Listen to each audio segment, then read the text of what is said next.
Welcome to Hunters and Unicorns. I'm Simon Koutis and I'm joined by my co-host Olli Krebs. Great to be back in the studio. And it's an absolute pleasure to be joined by Olli Krebs. Olli, welcome to the show. Thank you so much. Really appreciate it to be here. It's great. Absolute pleasure having you in the studio today, Olli. Fellow Oliver. Absolutely. So, by way of an introduction, Olli, you've had an illustrious career a sales career spanning over 30 years. Within that, 15 President's Clubs, 5 acquisitions, 1 IPO, 2 chairman circles at BMC, and you were part of the original BMC crew, one of the first hires in the European market.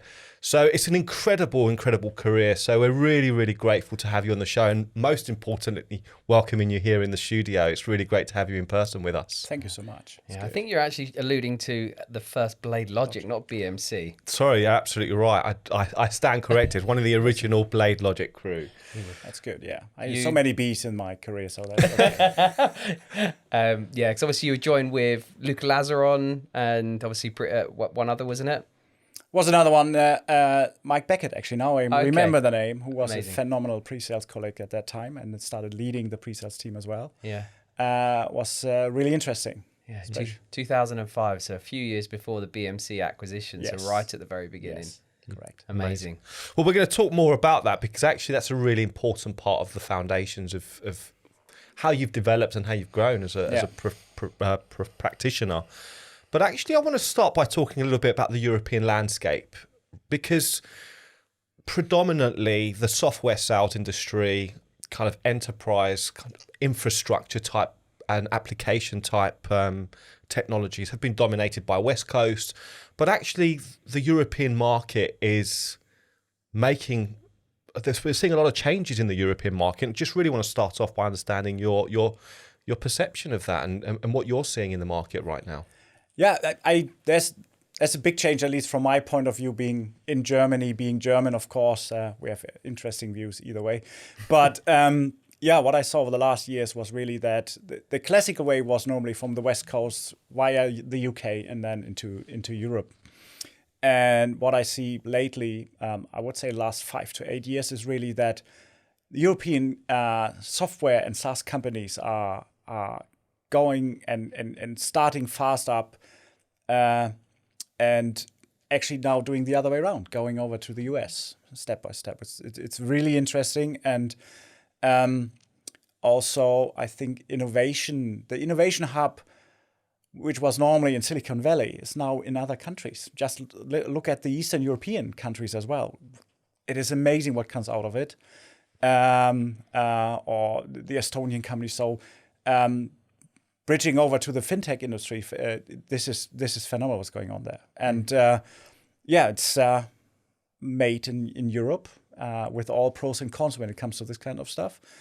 And what I also see is that the setup of the companies is also a little bit different to the US, and that's also sometimes a quite interesting conflicting area. Especially when you go over to the US, it's a different way to open up the US than the other way around. And a few of the companies around me struggled with this because I thought it's the same way how you do it in Europe, you can do it in the US, and it doesn't work this way. So that's quite cool. It's similar. So, for example, sometimes it is like you as a British person go over and try to sell tea to coffee drinkers. That's what it is in the end of the day, right? You're going over there and we don't care about this regulations, for example. Just thinking about my existing gig right now with Unfido is really, they don't have this. They see this different. So, and that's something you always need to be aware of when you want to go over. It's quite fun. Why do you think that is, that we're seeing more European startups? I think the one thing is, in the early days, you had to go over to the West Coast to build something, because that was the way how to be innovative. And nowadays, you see the different countries and the different, let's say, markets are opening up and allowing entrepreneurs to be creative in your own country. You don't have to go over there anymore. The other thing, to be really honest, is, of course, COVID. There was no chance to go over there. So you had to do it here. And I think many people figured out, actually, I can do it in another nice place. So that's I think just accelerated big time. So COVID in itself, I think, pushed Europe 5 years ahead in everything. Now, of course, all governments are not that fast, so but that's a different conversation. Have you seen more European-based venture capitalists and more European-based VCs popping up? I see more. I have to admit that I don't have that many interactions with VCs, but I see more. And I also see, especially when it comes to the customers I'm serving today, they are all at least have a bigger portion of their VC or venture capital or capital portfolio coming from European investors. And because this is sometimes also nowadays when you have entrepreneurs, they are also looking for some cultural investment as well. So they don't want to have these guys coming in saying, I give you 20 million. And by the way, if you don't hit the numbers in 2 months' time, I'm taking my money out again. They want advice. They want to have partners on their journey. And in my personal opinion, I'm quite sure the European investors are providing this because they did it. They are not just money. They are experience. They are business angels or sometimes like this. And they're investing culture and wisdom and everything else. So, Are you finding that, obviously, historically, there was this culture where you start up and the first objective is let's get out to the US. But now perhaps there's more patience to incubate technology in European markets to kind of establish some sort of product market fit before making your way across to the US? Or do you think the appetite is still, let's get to a certain milestone and then let's get to the US as quickly as possible? I mean, let's be honest. The US market is the market. I mean, that's where you want to go. And what I see is when you have experienced managers, if you have experienced leaders of companies, they say, let's slow down a little bit to speed up later on. By the way, one of John McMahon's most used sentences with me is really that you can see this. And then you have very young entrepreneurs, smart people, don't get me wrong. However, they read somewhere, US is the one. So everything is built to go to the US, for example, and they forgot their home market. And I think it's always a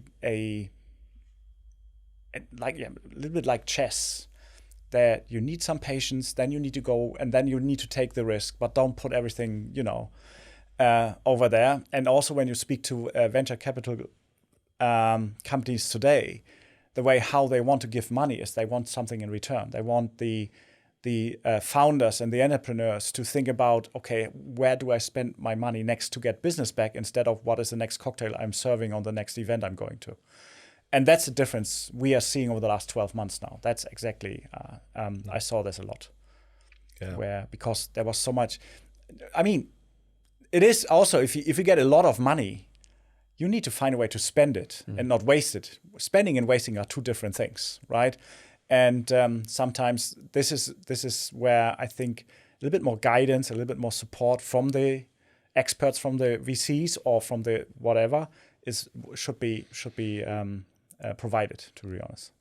Do you think that there's going to have to be an adaptation of the sales culture to meet what some of these European companies are bringing over to the US? Or do you think it's going to be the other way around? Those European companies need to adapt to the US sales culture? Yeah,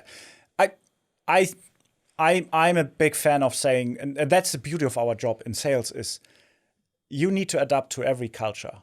You can't go somewhere and saying, okay, the way how I sell, the way how I do it, for example, the way how you sell in Germany is completely different to the way how you sell in the Netherlands or even the US, or completely different when you go to Japan. I think this is the biggest kaleidoscope I can think. US, Germany, and Japan are so different. Because the cultures and the way how you see things are so different. So, for example, if you sell something in Germany where you say, okay, I can tell you exactly what your people are doing, you get immediate pushback because no one wants to check on people. Now, I had in my career one very interesting conversation where I provided, it was Avexa, so it was identity access management, where we could lock who connected to the system and when they disconnected. In Germany, Workings Council said, you need to stop this. You can't do this. And then, of course, we stopped it. But then the Japanese guys came in and said, "Are you nuts? We want to show everyone how our people work, how much they work." Now, being the CISO in this place, I don't want to be in this place because, okay, how do I juggle this? And that's the point how you sell, is to say, okay, the business case are different. And that's something how you need to adapt. And that's always a very interesting journey. Which is obviously got to change the nuances of product market fit, right? So when you're establishing that in those very early stages, you need to, I suppose, be creative and flexible, that when you move from a geo perspective, you need to take that into consideration. Absolutely. And the other thing is as well, you also need to say, again, I love to use the German and US difference. So we Germans, we want to see everything from every angle, right? It takes longer in Germany to sell something.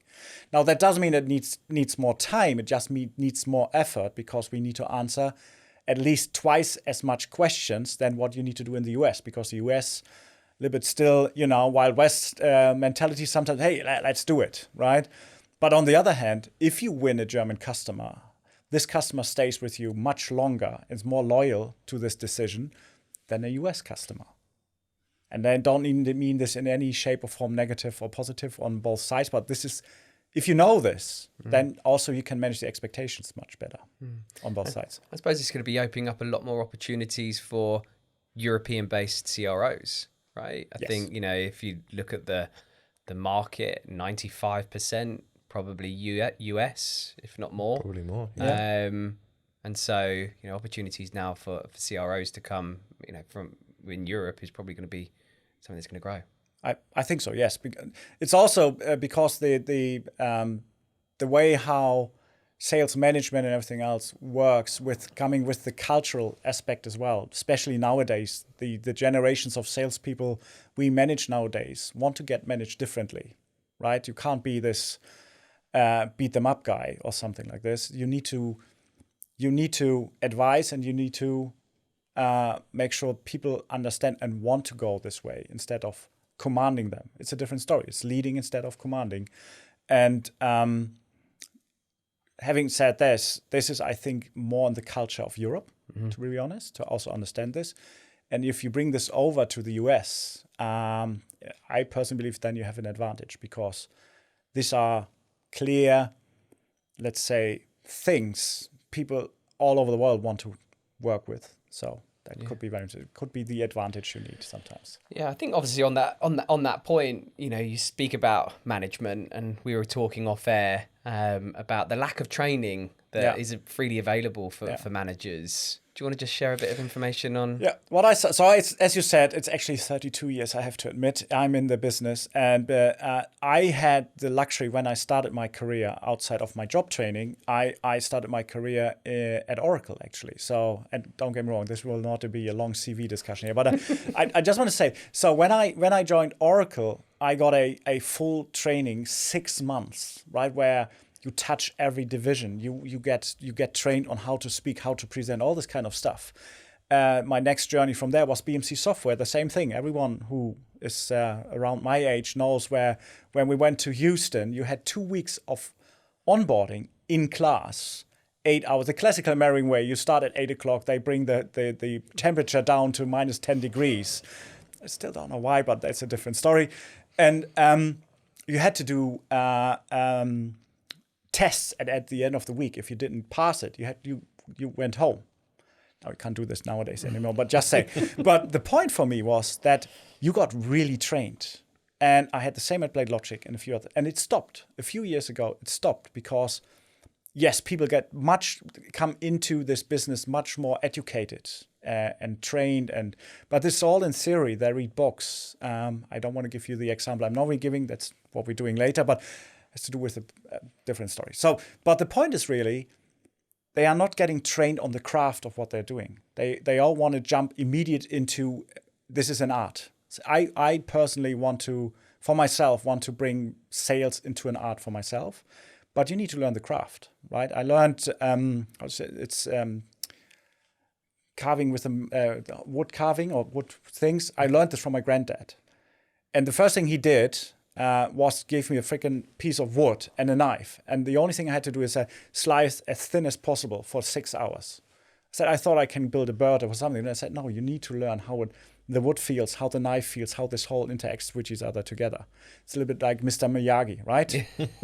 Wax on, wax off. Yeah. So that's the point. We are not doing this nowadays anymore. We don't take the time. And I think that bites us in the end, because we're trying to skip this. And you always have that. And by the way, I'm guilty myself as well. You hire people, they are smart, they are fast, they are hungry, they want to sell something. And after the first initial week, we let them go on the street and try out something and ask them, okay, hey, you are with the company 2 months. What did you sell so far? When you have a sales cycle of 6 months, I mean, how can you ask this? So that's the point where I think we should, I would love to go back to this time where we take enough time to get people audible ready, understand the company, become Mr. or Mrs. Company, and represent it in the right way. Because how can you understand what a customer needs when you don't understand the language? And that's one point. And it starts with the individual contributors, but it starts also then with the managers, right? There's no manager training out there anymore. We don't take the time to say someone who is an amazing salesperson. And I saw this with many women and men I work with, where phenomenal people sold millions of dollars and then say, you become a manager now. And then the next day they are manager. And no one trained them how to do this. No, the pitfalls you're falling into, because you're losing the right to be on stage. So what happens, and you guys work with a lot of people as well, they become the super AEs, right? Yeah. They go out of my way, I'm doing this, right? And you don't want this. It doesn't scale. And I would love to start a motion towards saying, let's make sure we help our first line manager colleagues to what does it mean? What hits you? You don't have to deal with your own black hole. You have to deal with 5, 6, 7 black holes every quarter, right? When things are going right. Things are going wrong. When everything is fine, yeah, it's easy, right? Then sales is easy. But wait for when the storm comes, when it gets dark. Then this is so important. I don't want to bore you too much with that. I can go on for hours, because I personally believe. And then you also, if you do this right and you give perspective, not just career-wise, but also, hey, I can bring you to the next level, right? So like, dear my Padawan, I bring you to the next level. I think it's also a possible way of keeping people and bring the churn down, especially on the management side of the house. It's yeah. I think, as you say, I think the management, what makes a good manager, and you've got the differences said, levels of management. You've got first line, second, third line, right? And so each of those have different responsibilities, but the subject in itself is probably an episode in itself. Absolutely, yeah, because every human being is different, and you can't treat everyone the same, and you shouldn't. I mean, that's the beauty of us humans. We are all different, and we are in times where we celebrate difference. So let's make sure that different people also need different ways of help, sometimes different ways of love and support, and that's what we should go for. I'm a big advocate for this, and people make mistakes, so good. Yeah. I think there should probably be, I think everybody's natural instinct of progression and career progression is management, and I think John McMahon said it himself, right? Do you really understand what it is that you're taking on to be a manager? And I think there should probably be a taster course as well, right? Yeah. Is this something you want to do? Do you understand what it is that you're taking on here? Yeah. And the other side as well is to, because it is one thing to get a person to become a manager, but what is with the team? Because normally there's a team already, right? So how do you help to get this into this level? And say, by the way, you are not the best friend anymore. Yeah. That doesn't mean you have to be an asshole, but there's somewhere in between. You lose the right to be on stage. You are not the super AE, that kind of stuff. And the way of thinking is not what is the best for me, what is the best for the company. And that's, I personally believe the first line manager position is the hardest position you can have. especially when you don't have coaching and guidance, because you feel left alone. Your manager is asking you every 2 minutes, where's the numbers, and your team asks, okay, where's my pipeline? Yeah. And you're in between, and then you need to juggle around with it. And if you put someone in who never did this before, it's no way. It's like parenting, isn't it? Yeah. You know, it's kind of, you know, what's the right thing to do? Should I stop my child from falling over? If I keep doing that, and you've got to allow them to make those mistakes, but in the right environment, and so they don't make too much a bigger mistake. Catch them before they fall, I think, is the saying, and it's a middle way. And again, it's also a generational thing, right? When we think about the generation X, Z, whatever we have out there, and especially nowadays, it is quite hard to maneuver through the different ways how you you say something which you mean in a very good intent. Listen, I'm German. I'm not a native speaker, but I say things because I'm sometimes translating the German sentences direct. Right. And then I say something, I said, oh, I shouldn't have said that. And sometimes, and it's, I think also a culture thing is sometimes it is okay to be insecure and or do something wrong. As long as, listen, don't get me wrong, there are always clear lines you shouldn't pass, no matter what, but that's a human thing. It's not manager or not. But that's what I mean is that we throw these people sometimes in, and they then leave them alone, right? It's unfair. Yeah, I think. Yeah, I think it's when people when you rely upon, you know, as a manager, you're incentivized no longer by your own target, but by a group target. So now there's got to be a balance in, you know, as you said, being the Superman. Super AE, I think it is, isn't it? Superhero leader, right? Yeah. You know, you've got to take that responsibility, allow people to fall, but at the same time, you've got to have that selfless act of, do you know what? Yes, I've got to hit my targets, but at the same time, the balancing act between allowing them to make mistakes and missing your target because you know they're doing something wrong. What's right? What's wrong? Yeah. That's the point. Plus, also, I personally believe it is our job as managers to make our colleagues successful. So, what does success mean? It's of course the numbers, KPIs, but there's so much more behind it. It is, and giving them the time to build personal development plans, all this kind of stuff. We're missing this now. It's so fast, everything, and. Beginning of the quarter, you talk about value-based selling, and at the end of the quarter, you say, "I don't care, just get the money." And that's and juggling this, and this is hard stuff. I as I said, I had the pleasure to learn from amazing managers, and they all had their different styles, right? Luca Lazaron with his Italian style, which is phenomenal. John McMahon asking 2 questions, you're sweating like hell, and others. It's just and we don't take the time nowadays to do this anymore. And that's what I really appreciate in my career, with especially these 2 gentlemen, I have to say, and others. So that's a good place to go, because you know you started at Oracle, you were then kind of brought into Blade Logic very early on. You stayed for a short period of time, 3 years. With BMC, you were part of Aveska, you were part of Perfecto, so you stayed quite loyal to that crew. Yeah. What is it you kind of developed and learned at the various stages of that part of your journey? It was so first of all, it was an amazing chance for me to get into this ecosystem around this fine men and women, and for me it was always. The loyalty was not a one-way street. So I know I can go to everyone I had in my career and can go back and ask for help. So they built something which is an amazing ecosystem. Of course, there's 2-3 things where it belongs on which side of the house you like it or not. But it was always a performance-driven culture, and it was a culture of respect.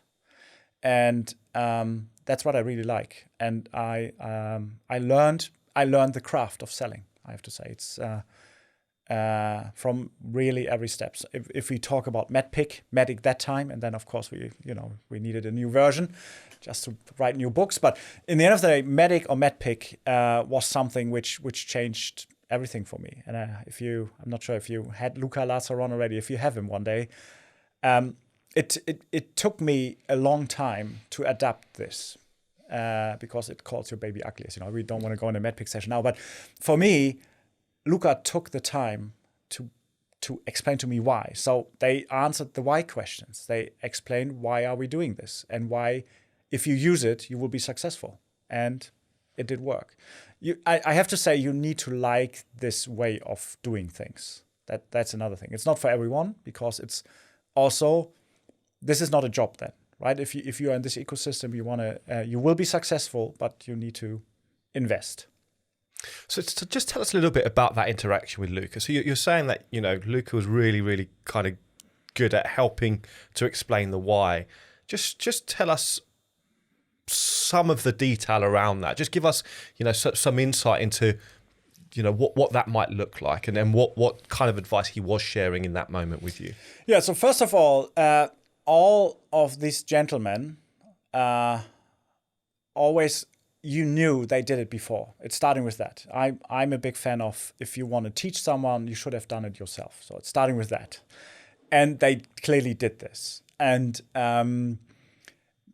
with Luca was who took the time with me. Luca still has, because I spoke to him lately, has 2-3 things when you exactly know when he gets in the Italian mode, let's say it this way. And he was patient enough to repeat it, and then said, okay, if you do this and this will happen. And it did happen. So that's the point. And of course, not giving up. Sometimes when you have young people, I was quite young still that time, you have other ideas. And it was a journey. And that's the other thing, right? So coming back to this, I need to go back to this education stuff again. You can't put people for 1 week in a room, blow the stuff into their brains, and then leave them alone saying, so I trained you, now do it. No, it's doing it again, trying it again. Luca came with me to customer meetings and let me do my thing, and then afterwards gave me radical candor on it, and positive feedback, negative feedback, and saying, okay, we'll do it next time this way. But without making me feel bad or low or whatever, just explained it. And then waited for this one moment. It has to make click, right? That's the most important thing. And that was with MedPick for me. After a few months, I have to admit, but that's okay. That's fine. But that's why nowadays, I take the patience with people as well, saying, you can't just see it right now. You have to do it. And the other thing is, what I really like is that I put this in the preparation. I call it the Asterix and Obelix culture, right? So if you're okay, I want to touch on this one. So the reason why I use this always is, for me, this, you can have in my world, and whoever listens to this knows exactly where I'm going now here, is when I think about Asterix and Obelix, you can either have the legionnaires or you can have the village. So the legionnaires are people who are, of course, on a command, they can build a turtle out of their shields. I'm quite, no, you remember which one is, I think it's against Rome. And what they're doing is, it's perfect because they do exactly what you want, which is great if you're a big enterprise, because you need 200 people doing exactly what you need in the time you need it. However, these people need the commands to do it. And I'm not that kind of guy. What I always love with around Luca and John McMahon was, they wanted individuals, and they trained us to use the tools in our way, and didn't try to force us to do it exactly as they do, right? If you see me today trying to be a funny German, right, and you see others who were in this, they are all different characters. And that's why I love this analogy with this Gallian village so much. You have, first of all, the real bosses in the village are the women. So, hey, so that's already great. But everyone is different. Everyone does things different. as long, and what I really like is then there's some, of course, everyone has his own opinion, what I want in my teams as well. I want own opinions. However, when it comes to the greater good of the village or the company or the team, everyone stands together. Forget about if we love each other or not. Get it done. And that's the culture I was learning from this over my career, and I'm trying to always, hopefully, get into my teams and my areas. So you've spoken about obviously a lot of the things that you really learned and they've served you well. Obviously, sales has evolved. The way that customers buy has changed. There's lots of, the demands are different. So what have you kept, but also what have you perhaps not kept or changed or adapted for kind of the more modern approach? So I personally believe since human beings are on this planet, people buy from people. That will never change. That's the core of my believing when it comes to selling.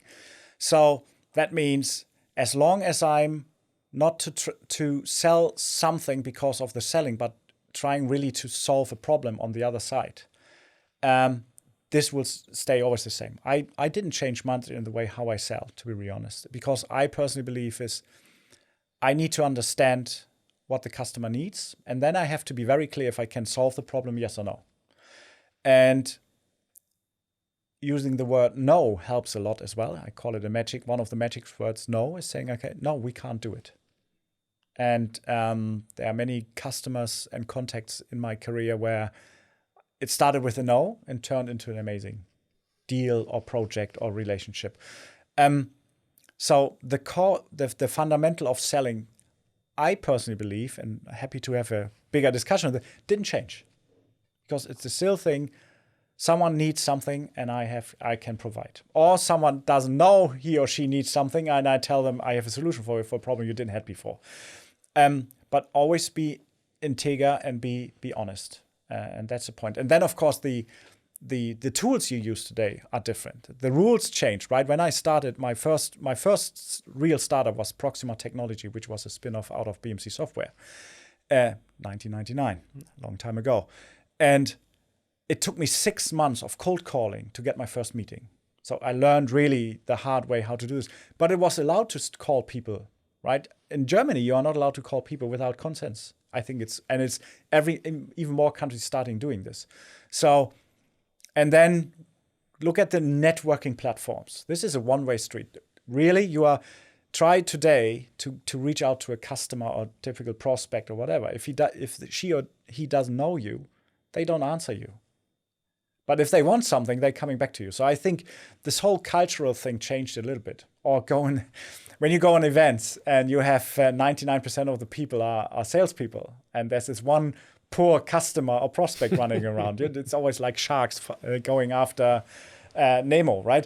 But coming back to your question, I didn't change much on the fundamentals of how I sell, because I base everything on something I learned from my granddad. My dad is called the Hanseatic way, which is in my link profile. I don't explain what Hanseat is now, so who is interested has to Google it. But in the end of the day, it was always be an honest salesperson. It's true. So honest salesperson is something can happen. What does that mean? Help us understand. What does that? Listen, it's sometimes it belongs to when you're in sales.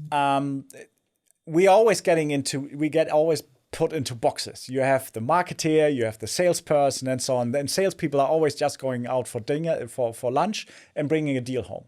I'm overpainting this now, and that's not true, because I think it is okay. I'm proud of who I am, and I'm proud that I'm a salesperson. When was the last time you heard someone from sales saying this? Not often. I think it's the best job in the world. I don't want to do anything else, and that means for me also is I can show this also to my prospect and customers. If you don't want to buy something from me, that is okay. But at least let's be on eye level that when I'm here to help you. I'm not here to beg for your business. So it's always has to be eye to eye contact. And that's something, and if I can't sell you anything, that's also fine. Then I'm not mad. I'm not talking to you anymore, something like this. It is what it is. Yeah. And I think that's a general way of doing things. And I'm by the way, and the other thing is really when I ask a question to a customer, I'm really interested. I want to know how this works. And I think that's the fundamentals of everything. It's people interacting with people. You can't see all this AI stuff, and I told my bosses already, I said, guys, whatever you try, you will never automate sales. It will not happen. It's always this one thing where you need a human being in the whole interaction. Do you think that, customers, whether it's a CTO, CIO, or just a manager of a particular IT department, do you think they're getting wiser to being sold at and sold to?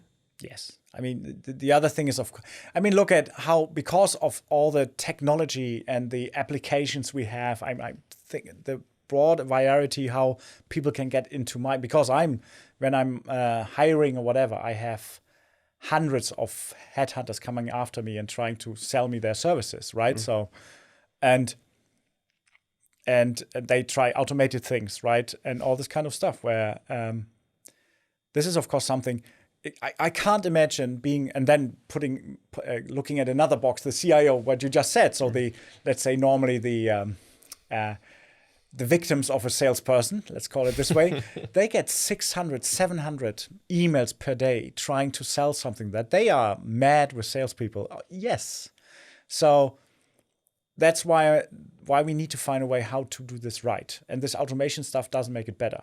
Quantity vs quality means for me, okay, if I just write an email to someone and say, hey, I have the best product in the world, hey, he gets 600 emails of this. So, but if I take the time to understand and maybe do some stuff and catch his or her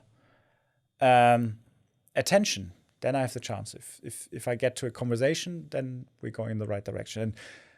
And yes, they of course listen. When we have sales trainings, I had once in my career, I found a way to sneak into a purchasing training. After 2 hours, I found out I'm a salesperson, and but it was really interesting because they really trained the purchasing guys against our training how to go deal with them. Which I said, this is unbelievable what's going on here, and. But I learned a few things, what they're doing, right? Getting the room colder, make sure you sit on two different opposite positions when you have just one sales guy in the room. So yes, they get trained and they get, of course, also protected. And also the other thing is, especially when it comes to C-suite, do you really need to talk to them? Mm-hmm. Right? That's the other thing. If I sell something for, I make it up, $200,000, I don't need to speak to the CIO of SAP. He doesn't stand up for this. Or she in this case. That's the point. And I think it's all coming back again to, okay, when do I do the call? And again, also, it's always come back to experience training and also different ways. But yeah, they get trained definitely. Yeah, because obviously it's only going to get worse. Yes. There's more technology coming out. The surface area of software generally is increasing, at rates of knots. So what are your predictions then on what's going to change about software sales and how we approach software sales? If I would have an answer to this one, I would be rich. We'll see. I personally believe what I can see right now is that customers and prospects go back to the good old rules of interaction and how to interact with each other. I see this and I love it because it's really where they want to have conversation. They want to understand how it is. I mean, it all started when every company started coming up with RFPs. I mean, every salesperson hates RFPs because what they try to do is to ask, the typical thing when you have the bear, the elephant, and the monkey, and saying, hey, we make it even for everyone. You have to climb the tree. That's an RFP in the end of the day. Where you say, okay, and by the way, just the price counts. And it doesn't. And I think this one barrier the industry brought up is standing in the way to give the best solution for the problem, because they try to make sure they nivellate it, say only price is counting. And then you start having crazy things you're trying out. So I see that this is coming back, especially now because we had just in my area, we had the crypto winter. We have in general the macroeconomy is not the best in the moment. you see, oh, holy cow, money is something we need to think about 6 times before we spend it. Better spend it on the right one. Where before that, it was easy. They had enough money. They said, okay, let's go for the most fancy one, or who was the first one, or whatever. And nowadays, the business cases are there. And this is coming back where people need to understand, okay, what else? What comes after 6 months? What is when something goes wrong, and all this kind of stuff. So I think the good old traditional way is coming back a little bit, which I like, to be honest. Nice. And so obviously, originally it was all about relationships, right? Selling was all relationships. And then it kind of, they started to build more structure just to kind of defend against that. Now we're kind of seeing a lot more kind of product-led growth. Yes. So you're seeing a lot more kind of top-up selling. So a lot of kind of try before you buy, open source. We're seeing all of that initiative. How do you see that then playing out? Do you think it's going to come back full circle, or do you think that that's going to really dominate? And what's your impression of that? It belongs always. It's always tied to the maturity of the company. So for a startup, I think this try and buy thing is perfect, because you can find out, okay, does the product work? But think about it this way: every company, or let's say not every, but I would say maybe 90%, is everyone wants to go into the enterprise level and above. You can't buy an enterprise product just on product-led growth. It doesn't work. I'm again happy to have the discussion with other people. It doesn't work. And the other thing is, of course, it is a very nice way of avoiding the very expensive sales organization in your team. That's why many founders start with that and say, I don't need sales.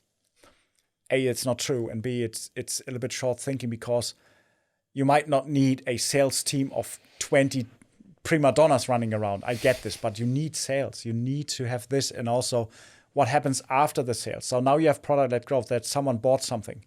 What's next? Who's taking care of it? You need someone then to be the red telephone. And that's why I'm saying is this. That's why the customer success manager function came up, which we called in my days technical account managers. But it's always a thing where you say, okay, someone needs to be there. I can call when something goes wrong. And dear Mr.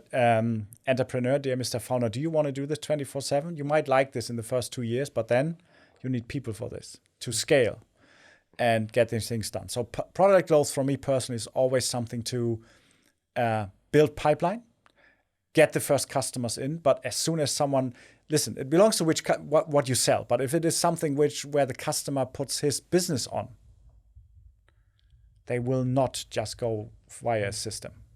Right? You can buy something like Outlook or something like this on product growth, but you're not taking a invoicing system or something like this. You need to understand how this works. You need to understand and you need the experience and, if it is allowed to say so, the tribal knowledge, how to use it. And I'm a big believer in this. So do you think that's going to change the profile of the salesperson? Obviously, traditionally, it was all about horsepower, get through that resilience. Are we seeing kind of that there's going to be a different type of sales profile as a result of that? Yes, definitely. So this classical sales thingy is gone, right? Not really gone, but that's why I said there's a few things I sometimes would love to have it back. There's a few things I'm more than happy that they are gone, right? So this pressure selling stuff and all this kind of stuff. I have to say I miss my faxes, which we had. Right? Well, that's a difference. That's for a whole different episode, I'm quite sure. But now you're absolutely right. The way of the DNA of salespeople needs to change, or did change already. I think it's always like a pendulum. So we came from the very aggressive sales force thingy, where this guy was on 200 kilometers. And I had one colleague once who we drove to a customer, and in Germany, you're allowed to drive a little bit faster. So we had 250 kilometers per hour. He had a list in his hand, his mobile phone, and he started cold calling while we were doing this. Unbelievable, very aggressive. You can't do this nowadays anymore. So that means the interaction with customers needs to be different, and it needs to be on a much higher educated level, and it needs to be on a much better subject matter expertise discussion as well. Because it's not just that you go in there and say, hey, my name is Olli, by the way, this is my dear friend pre-sales colleague. enjoy. That's not working because customers nowadays, and that's the point, our customers and prospects coming towards us, and I no matter it is Unfido where I'm today or other companies, they know what they want. The amount of knowledge they have for what they need is completely different. So this is something where our selling or the way how you interact with the customer needs to be start 6 months before you even have the first interaction with the person. So it's a different way of doing this. And when they then come to you, you need to understand, okay, how can I guide this person towards my solutions? And stop talking about solutions, understand first, and also customers nowadays are they can pick from everything. I mean, you get there's so much out there nowadays. There's not much blue ocean anymore. So obviously, we were talking initially around the whole kind of Blade Logic blueprint, right? That whole kind of John McMahon. Does that stand up in this modern conversation in terms of the way you're now interacting with your customers? Again, it belongs to which let's say which vertical you are in, what you are selling. I still believe that the core of what we had that time is still valid nowadays. That the idea of how we do things are still valid. Names change, right? So I was an account manager in the early days. This is now account executives. It's the same thing. You have one person who's in charge for the overall relationship. You need someone who understands the solution from both sides and how to interpret this for the customer and vice versa. So this will not change. And also, and the other thing is that it's more, let's say, consultative selling nowadays because the complexity of the problems we need to solve are much bigger nowadays because it becomes a business problem and not just a pure technology problem. As I said, belongs to, if you're, of course, in the infrastructure, it's still very clear to, but think about it this way. My time when I was at BMC Software, you had HP on the other side, so all the server management stuff, which is Blade Logic as well, staying there. This was a battle, right? There was, okay, I can give you 10 seconds faster, the implementation or whatever. Nowadays, that doesn't count. It's a different story. The whole solution needs to enable the customer to get faster business, save money in the business, all this kind of stuff. So it's all connected to the business instead of the pure IT stuff or this kind of stuff. So the classical ways. And because you don't have to, listen, my job training was I learned assembler. That means I had to deal with how many bytes I can use for my program, right? So I learned something serious in my early days. So nowadays, you don't care about this one. You just snap your finger and you have another terabyte just around the corner. And that's why I said, so over the whole journey I saw, it's a complete different story. Now, what happened over the last years was that the let's say the status of sales in a company shifted, and we had a long time where sales was always king. Now then many people try to get this away, saying sales is something we need but we don't really like. And I hope there's another way where we find some middle ground, because it is needed and it is a function which helps both sides to understand it a little bit more. And yeah, I'm proud of that. You can see I'm a salesperson on 1,000 meters. I'm fine with that. It's okay. So obviously you're currently SVP at Unfido, so it's a great organization in the identity space. Just tell us a little bit about, what you've been doing there and a little bit about the mission there that you've really been executing and building. Yeah, so Unfido is the identity verification. I just stand want to say it corrected. once, and it's for us, especially, and again, this is a very volatile market. Think about it this way. So when we had this crypto boom, right, when Mr. Musk tweeted, we're still waiting for the next tweet, by the way. Now he owns it now. He can tweet something about. So this whole market comes back up again. It was like El Dorado, right, where you said, okay, this is a gold rush. Everyone was going. And I'm just taking this thing. And startups came up like this all over the place. And they were so fast. They made decisions because Unfido is in a very highly regulated market. Otherwise, we wouldn't use it, right? So people love and hate us a little bit. And Unfido was and still is one of the market leaders because of an amazing product And the way how to interact with customers is a 360. We're taking care of the customer. We make sure if something goes wrong, we are still there. And then we ask later whose fault or who. And that's something customers need. Now, and you see that we did something right because of the last 2-3 years, there are so many competitors coming up. Fast, I call them. There are a few ones that are ankle biters, a few other. They all have amazing solutions. But the issue is always, it's all fine as long as everything is good. When something goes wrong, or you all of a sudden you get a spike in checks or something like this, who's there to help you? And that's where Unfido is one of the rocks, I would say.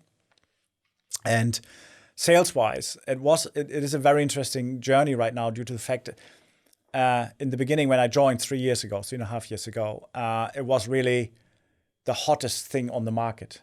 And customers came to us. They knew exactly what they wanted. And we just had to support them to find the right solution. Nowadays, it's because they need to turn every coin. We need to start selling proactively. That means we need to tell them why you have to go with Unfido and why it makes sense to commit to this, all this kind of stuff. And that's a transition we are in the moment to help us, including myself and my sales colleagues, to adapt to the market situation where crypto winter, so they don't spend that much money anymore, and they definitely don't spend money for cocktails anymore because they need to have business cases now. Or 80% of the customers in the crypto space we won over the last 2 years are not existent anymore or merged with others, all this kind of stuff, because it's a very volatile market. Or the startups nowadays, or the whole seasoned customers we have when you think about micro mobility and all this kind of stuff. A business like Unfido is tied directly to the success of the customers, which is awesome. So because that means when something goes right, we can grow. And if it goes on the other way, we also need to find a way to support our customers. And that's a little bit different, sometimes a little bit like a shock when something like that hits. But hey, that's what it is. So and I personally believe that's the beauty of our job, is that you have very interesting heights and sometimes you have the lows. And then coming back to management, if you have the right management team around you, you go through this storm together. Because the branch itself is right now because of the economy is down, we feel this, of course, as well. But managing this in the right way is the most important thing, in my personal opinion. I think this is a perfect time to kind of reflect on what we've heard today, because it has been a really, really amazing time spending with you to, hear your story and hear your insights. And I think just to kind of take some of the things that really resonated with me the most is that sales has changed, it has evolved, but actually it has this very unique way of still remaining such a core part, irrelevant of what happens in the macro economy, in the micro economy. Technology changes, technology evolves, buying behaviors change, but actually sales has this way of really adapting and still finding its very, very core place at the center of the world, of the economy, and to really kind of drive change. I think the other thing that really resonated was when we spoke a lot about kind of cultures and the kind of different cultures, the European, the Japanese, the kind of American culture, and how, despite the fact that, the world has become a much smaller place, there's still massive differences and the approach has to be different. But at the same time, we are seeing more of a kind of a convergence and a learning and sharing of kind of best practices throughout the world. So I think, these are some of the things that I've really, really taken, and just really want to thank you for your time. Absolutely. And for coming down and spending time in the studio with us. It's been really, really great spending this time with you today. Thanks for having me. It was a pleasure. Absolutely. Absolute pleasure, Olli. So to all our listeners, thank you so much for joining. Please do subscribe to our various channels, iTunes, Spotify, and YouTube. All the links are in the description below, and we look forward to welcoming you back for another session soon. Thank you.